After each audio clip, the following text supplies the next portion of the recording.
ছবিটার last half an hour, last 20 minutes is very very important and crucial. Shibpur আপনারা দেখেছেন অরিন্দম ভট্টাচার্যর ছবি, সেটা সবার খুব ভালো লেগেছিল। ইট ওয়াজ আ ব্লকবাস্টার হিট এবং বাজারে এখন থ্রিলারটাই চলছে এবং যেটা চলে আমরা সবাই সেটাই আরো মন দিয়ে বানাতে চেষ্টা করি। তো এটাও একটা থ্রিলার। আর বিক্রম আমাদের এখনকার ফিল্ম ইন্ডাস্ট্রির চকলেট হিরো। হ্যাঁ, ও বেশিরভাগ লং কমস করে, কিন্তু এখানে ওকে একটা বেশ rough and tough angry young man হিসেবে দেখা যাবে। প্রথমেই সবাইকে জানাই নতুন বাংলা বছরের অনেক শুভেচ্ছা। সবার নতুন বছরটা খুব ভালো কাটবে এই আশা করি। আর আজকে আমার ছবি দুর্গাপুর জাংশনের ট্রেলার লঞ্চের জন্য আমরা এখানে উপস্থিত হয়েছি। ছবিটা 25শে এপ্রিল বেরোচ্ছে এবং এই সময় যে বাংলা ছবিগুলো রিলিজ করছে সেগুলো সবই খুব ভালোভাবে চলছে হলে এবং বাংলা ছবি দেখার জন্য দর্শক হলে আসছেন, সেটা আমাদের জন্য খুবই একটা সুখবর।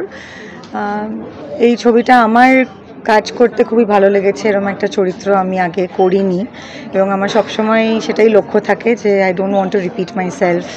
তো এরকম একটা চরিত্রে মানুষ হয়তো প্রথমবার আমাকে দেখবে এবং আশা করি সেটা ভালো লাগবে। ইটস আ থ্রিলার অ্যান্ড এই ছবিটা আমরা 2023 থেকে শুটিং করছি। So I am very happy যে ফাইনালি সিনেমাটা রিলিজ করছে। এই ছবিটা বেশ শক্ত একটা ছবি এবং আমি আর বিক্রম যে চরিত্র অভিনয় করেছি সেখানে খুব একটা মজা করার স্কোপ ছিল না এবং আমরা এপ্রিল মে মাসে দুর্গাপুর আর বোলপুরে শুটিং করেছি, সেই জন্য বুঝতেই পাচ্ছেন যে ওখানে কতটা গরম থাকতে পারে। সেই জন্য খুব একটা মজা করার তো স্কোপ পাইনি, কিন্তু খুবই মন দিয়ে সবাই কাজ করেছি। আমি, বিক্রম, একাবলি, রাজদীপ এবং অন্যান্য আমাদের crew cast members. We've put in a lot of hard work. আর আমাদের ডিওপি প্রসেনজিৎ চৌধুরী, ও আমার খুবই খুবই খুবই ফেভারিট একজন ক্যামেরা পার্সন, সেই জন্য আমি খুবই এক্সাইটেড যে ওর সঙ্গে আমি আবার কোলাবোরেট করতে পারলাম শিবপুরের পরে। আমার বাবা মা নেই, সেই জন্য সেই অভাবটা তো আমি সবসময়ই ফিল করি, এটা আলাদা করে বলার কিছু নেই। পয়লা বৈশাখ হোক আর পুজো হোক, আমাদের 12 মাসে 13 পার্বণ লেগেই আছে। সবসময় ওনাদের কথাই সব থেকে বেশি মনে হয়। এবং ছোটোবেলায় অবভিয়াসলি মা, যে সংসারে মা আছে সেখানে মারা অনেক কিছু এফার্ট দিয়ে বেশি করতে পারে। আর আমাদের তো আজকে এখানে আমরা সবাই কাজ করছি, সেই জন্য আলাদা করে উদযাপন করার অবকাশ পাইনি। বাট হ্যাঁ, নতুন শাড়ি সারা জীবন পরে এসেছি, নতুন বস্ত্র গায়ে দিতে হয় মা বলতেন, সেটা ছোট বড় যাই হোক না কেন। সো আমি আজকে নতুন শাড়ি পরেছি, so I am very happy with that. Train জার্নিটা আর অ্যাডভেঞ্চার কী করে, বানজি জাম্পিং করলে ওটা অ্যাডভেঞ্চার হতো। আমাদের ভারতবর্ষে তো বেশিরভাগ মানুষ ট্রেনেই যাতায়াত করে। তো আমরা খুব একটা করি না, কিন্তু নর্থ বেঙ্গলের কোথাও শুটিং হলে আমি চেষ্টা করি ট্রেনেই যাতায়াত করতে, কারণ আমার খুব ভালো লাগে। এটাই বলবো যে 25শে এপ্রিল রিলিজ করছে ছবিটা। শিবপুর যারা দেখেছেন, যারা খুবই ভালো লেগেছিল সবার, ছবিটা অনেক দিন চলেছিল, খুবই হিট হয়েছিল। তো আমরা অনেকেই আমরা I mean we are repeat cast from Shibpur এবং অরিন্দম ভট্টাচার্যরও এটা শিবপুরের পরের ছবি।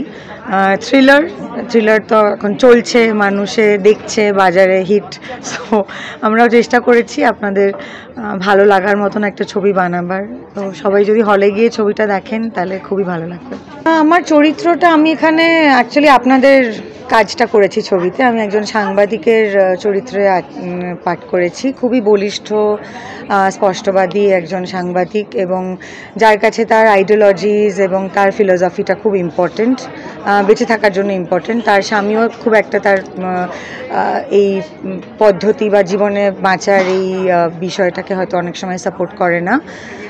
এবং এই চরিত্রটার মধ্যে অনেক আরও শেডস আছে, যেহেতু এটা থ্রিলার সেই জন্য আমি খুব একটা বেশি ব্যক্ত করতে পারবো না। ওটা দেখার জন্য ছবিটা দেখতে হবে, কিন্তু এইটুকু আমি বলতে পারি যে এরকম চরিত্র আমি আগে করিনি। So this is a first. শুভ নববর্ষ। সব থেকে ইম্পর্টেন্ট যেটা আমার বলে শুরু করা উচিত সেটা হচ্ছে আমি আর ভেবলিদি, মানে আমি আর স্বস্তিকাদি একসঙ্গে প্রায় 8 বছর বাদে কাজ করছি। আমার খুব পছন্দের অভিনেত্রী, আমাদের শহরের সব থেকে পাওয়ারফুল, ইনফ্যাক্ট আমাদের দেশের সব থেকে পাওয়ারফুল অ্যাক্ট্রেসদের মধ্যে একজন। তো যখন কো অ্যাক্টর এত স্ট্রং হয় তখন অটোমেটিক্যালি আমাদের পারফরমেন্স বেটার হয়, আমি বিশ্বাস করি।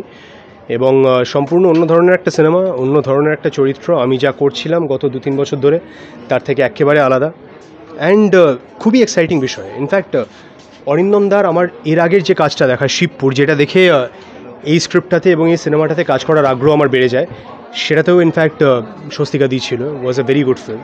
তো সব মিলিয়ে খুব এক্সাইটেড, খুব ইন্টারেস্টিং লাগছে যে ধর একেবারে অন্যরকম একটা লুক, অন্যরকম একটা চরিত্র, তাতে একটা যখন মানে অ্যাকসেপ্টেন্স তৈরি হয়, আমাদের অডিয়েন্স যখন সেটা নিয়ে ভালো কথা বলে, তখন আমারও মনে হয় যে আমাদের এইভাবেই এক্সপেরিমেন্ট করে যাওয়ার আরও বেশি দরকার। একঘেয়ে হয়ে যাওয়া যাবে না আর কি।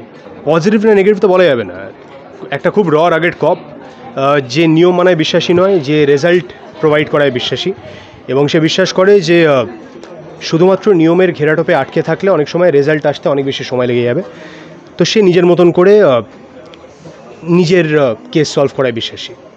একাওয়ালি ইজ এ সুইট হার্ট, খুব খুব মিষ্টি, ভেরি স্ট্রং পারফর্মার। একাওয়ালি প্লেজ মাই বস এই সিনেমায়, মানে আমি যে সিনিয়র পুলিশ অফিসারকে রিপোর্ট করি সেই চরিত্রটাও করেছে।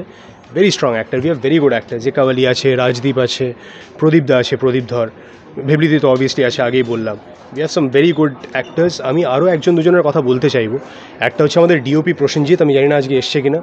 প্রসেনজিৎ না থাকলে এই সিনেমাটা এরকম দেখতেই লাগতো না। He is brilliant. Prosenjit, Sujoy da আমাদের এডিটর, আমাদের chief Rai, they have all been very instrumental in making this film.